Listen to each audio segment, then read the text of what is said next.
이 복된 시간에 주시는 하나님의 말씀은 느헤미야 11장 22절부터 36절 말씀입니다. 느헤미야 11장 22절부터 36절 말씀입니다. 구약 744년입니다. 느헤미야 11장 22절부터 36절 말씀입니다. 한 절씩 교독하겠습니다.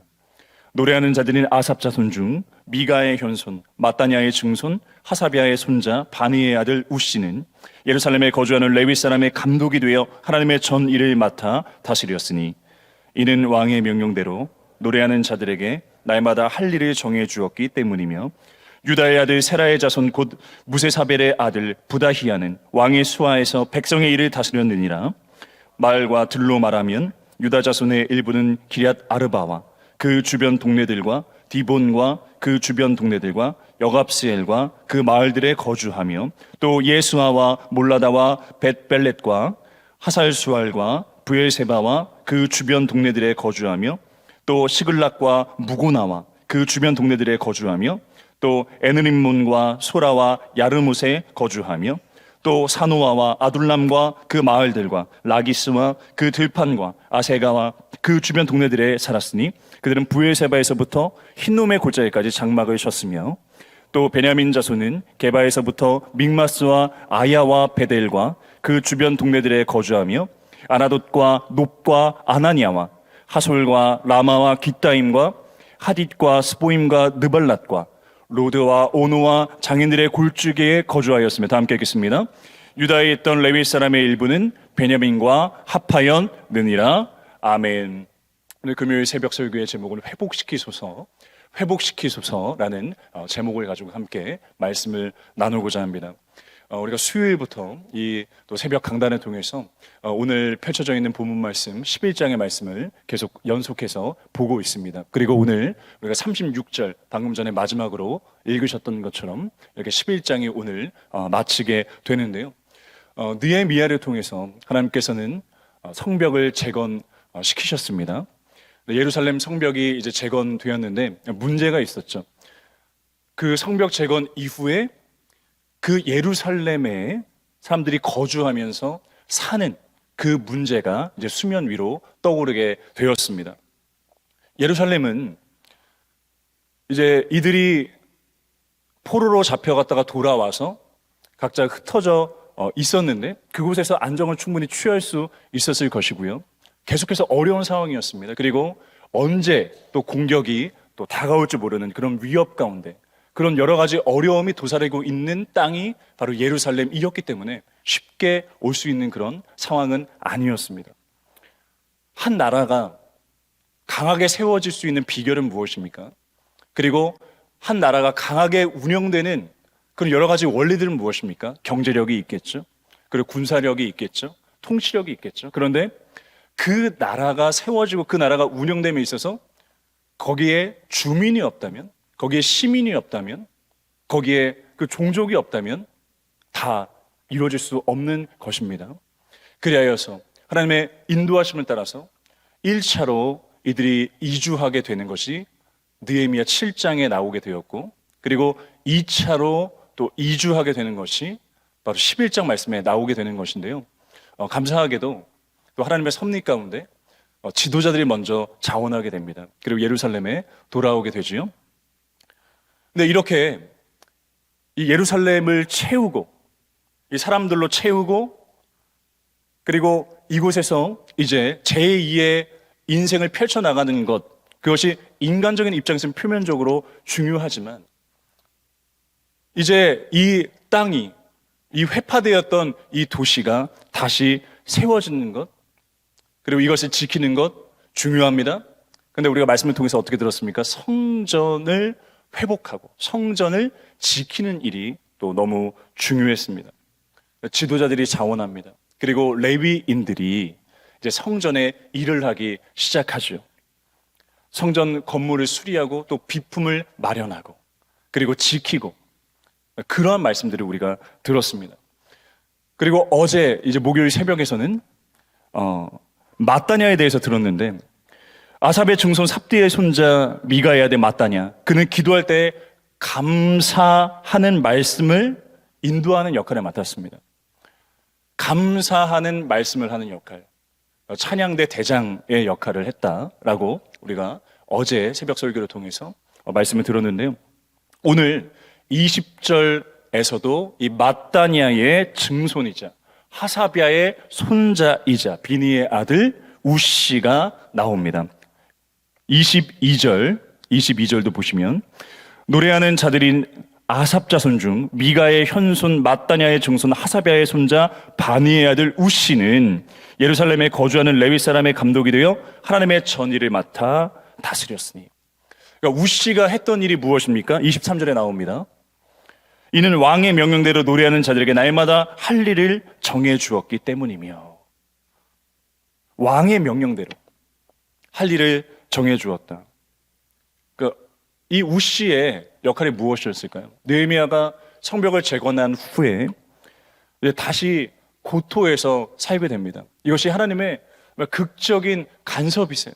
극적으로 이끄셨는데 이 하나님의 역사는 이방 왕이었던 아닥사스다 왕, 그를 지렛대로 사용하셔서 이방 왕조차 주님께서 섭리하셔서 이렇게 돌아오게 하셨고, 그리고 이렇게 움직이셔서 돌아오게 하셨고, 이 아닥사스다 왕은 이제 예배도 허용합니다.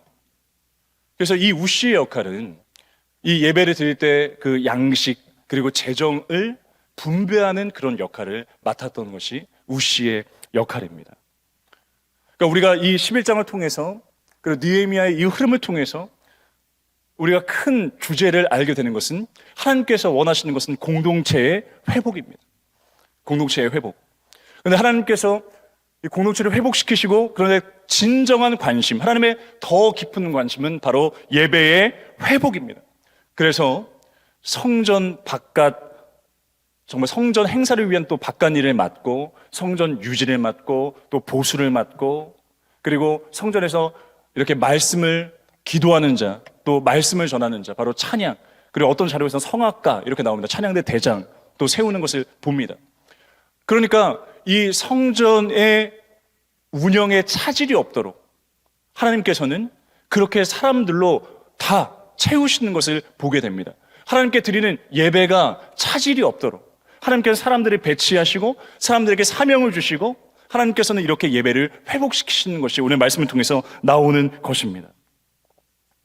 그래서 우리가 첫 번째 오늘 기도 제목을 나눕니다. 하나님께서는 나라의 정상화, 그리고 나라의 회복, 공동체의 회복, 민족의 회복, 하나님께서 그렇게 시키십니다. 그리고 하나님께서는 궁극적으로 예배를 회복시키십니다. 그리하여서 2025년도에 나의 예배가 더욱 온전히 회복되게 하여 주시옵소서. 사랑하는 내 자녀의 예배가, 사랑하는 내 부모님의 예배가 회복되게 하여 주시옵소서. 모든 친척분들의 예배가 회복되게 하여 주시옵소서. 정말 그렇게 기도하셨으면 좋겠습니다. 근데 특별히 이렇게 하나님께서 사람들로 채우실 뿐만 아니라, 그리고 이 성전이 그런 양식과 재정과 그리고 보수와 그리고 수리하는 것과 그리고 이곳에서 실제로 찬양이 드려진 것, 예배를 드리는 것에 차질이 없도록 사람들로 모두 다 채우시고 이렇게 인도하시는 것을 보지 않습니까? 하나님, 예배가 회복됨에 있어서 하나님께서 이렇게 모든 것에 차질이 없도록 하나님께서 붙드시고 하나님께서 채우셔서 하나님, 완전한 예배 회복이 일어나게 하여 주시옵소서. 그런 기도를 드리기를 원합니다. 우리 사랑하는 자녀들을 위해서 우리가 얼마나 또 기도해야 되겠습니까? 우리 주님을 중학교, 고등학교 때까지 뜨겁게 믿었다가 대학교 1학년, 2학년 때까지 뜨겁게 믿었다가 군에 갔다 와서 갑자기 주님과 멀어진 우리 그런 많은 자녀들이 또 있지 않습니까? 얼마나 기도해야 되겠습니까? 우리가 다음 주에 이제 설 명절 연휴가 시작됩니다. 물론 이 긴 명절 연휴를 이용해서 여행을 가시는 분들도 있겠지만은, 그런데 우리가 많은 가족들과 함께 만나고 또 자녀들을 오랜만에 만나는 경우가 있습니다. 우리가 이 자녀의 예배의 회복을 위해서 어떻게 기도해야 되겠습니까? 우리가 이렇게 기도하기를 원합니다. 먼저 이 자녀를 우리 가정에 주신 그 하나님께 다시 한번 진정한 감사를 회복하셨으면 좋겠습니다. 하나님, 하나님께서 계획하신 바, 하나님께서 뜻하신 바, 특별히 시편 120편 말씀에서 자녀가 여호와의 기업 선물로 우리에게 주셨는데 하나님, 자녀를 주셔서 감사합니다. 그리고 하나님께서 이 자녀에게 선한 계획이 있는 줄로 믿습니다. 하나님을 신뢰하며 더욱더 믿음을 점검하며 자녀를 위해서 기도해야 될 줄로 압니다. 그리고 자녀의 문제는 바로 저의 문제였습니다. 바로 부모의 문제였습니다. 저의 문제를 주님 앞에 내려놓고 회개합니다. 하나님, 저의 회개를 받아주시옵소서. 저는 이중적이었습니다.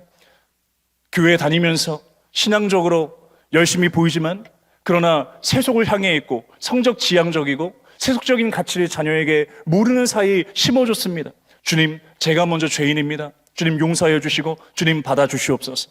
하나님, 우리 자녀가 사로잡혀 있는 모든 세속의 영과 거짓의 영을 주님께서 나사렛 예수 그리스도 이름으로 물리쳐 주시옵시고, 그리고 자녀 가운데 주님께서 이렇게 성전을 회복시키실 때 많은 자들로 배치시키시고 채우셨던 것처럼 이들로 주님께서 가득 감싸주시고 인도하여 주시옵소서. 생명싸개로 이들을 보호하여 주시옵소서.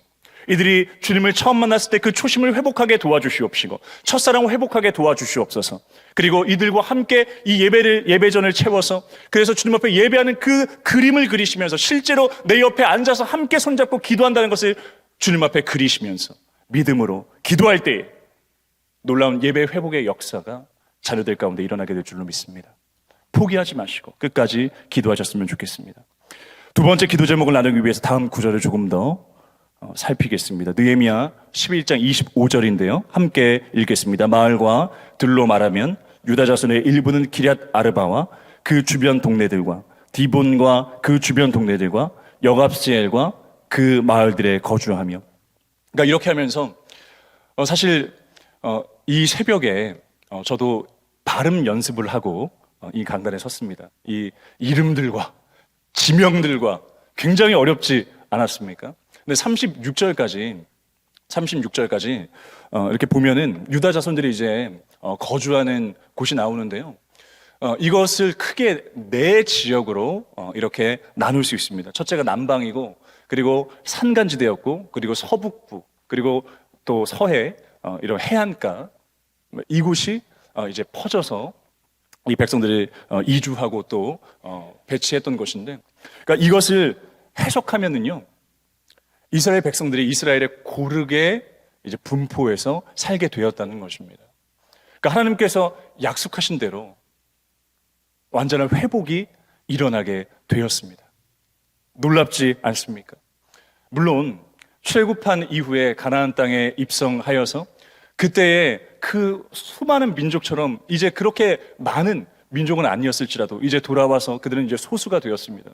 그리고 이렇게 이주하여서 소수로 퍼졌지만, 근데 하나님께서 선택하신 그 한 사람 한 사람을 다 버려두지 아니하시고 하나님의 그 선택하신 그 자녀를 주님께서는 붙드셔서 그 사람들을 붙드셔서 이렇게 하나님의 약속이 이루어지는 데에 하나님께서 보내시고 또 이렇게 지키시는 것을 보게 됩니다.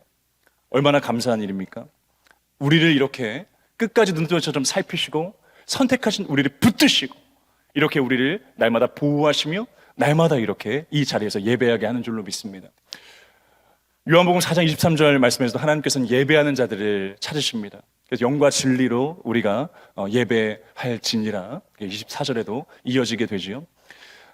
기독신문에서 이남욱 목사님이, 우리 교단지죠 기독신문, 이남욱 목사님이 봉화군의 대곡교회를 담임 전도사로 섬기셨을 때인데 오지였습니다. 태백산맥, 그러니까 약촉해는 사람들만 보이고 그리고 짐승들의 소리가 들리는 그런 곳에서, 근데 기도굴에 밤에 가셔서 음료수 하나 가지고 6시간씩 막 기도하시는 그 기도, 근데 주님께서 그 기도에 응답하셨습니다. 그러니까 지금도 오지에서 기도하는 사람들이 있습니다. 제 신학과 동기 우리 여자 누님이셨는데 박정대 선교사님이라고요. 시에라리온, 시에라리온 아프리카 거기서 선교사님으로 마케나시에서 하는데, 근데 이렇게 한국에 들어왔을 때 선교 세미나를 또 했고, 그리고 제가 거기에 참석했었습니다. 근데 참 눈물을 흘리지 않을 수가 없었어요. 그 여성의 몸으로 선교사님으로 이제 가셔서 시에라리온, 우리가 참 익숙하지 않은 그 땅에서 선교 보고를 하는데 쫙 황무지 같았던 곳에 교회가 세워집니다.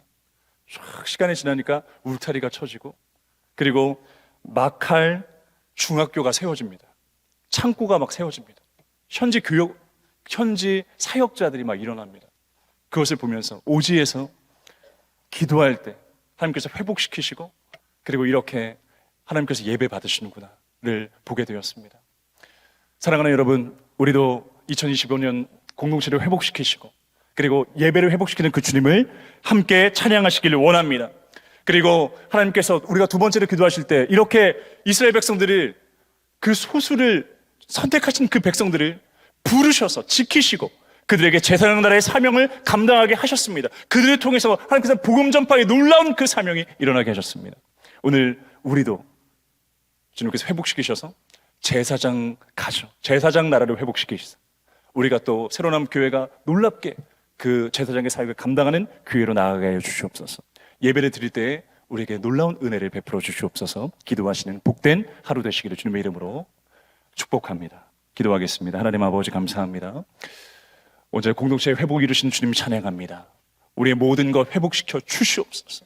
2025년도에 주님 앞에 회개할 것 회개하고 모든 것을 내어 맡기고 나아갈 때 주여 책임져 주시옵소서. 무엇보다 예배의 회복을 갈망할 때에 주여 우리가 구하는 것 이상으로 주님께서 행하셔서 우리가 제사장의 영적 제사장의 사명을 온전히 감당하여 이 세상 꾸짖을 것 꾸짖고, 그리고 주의 의와 주의 거룩으로 가득 채울 수 있는 나 자신과 우리 가정이, 우리 새로운 교회가 되게 하여 주시옵소서. 우리의 길이요 진리요 생명 되신 예수님 이름으로 기도드립니다. 아멘.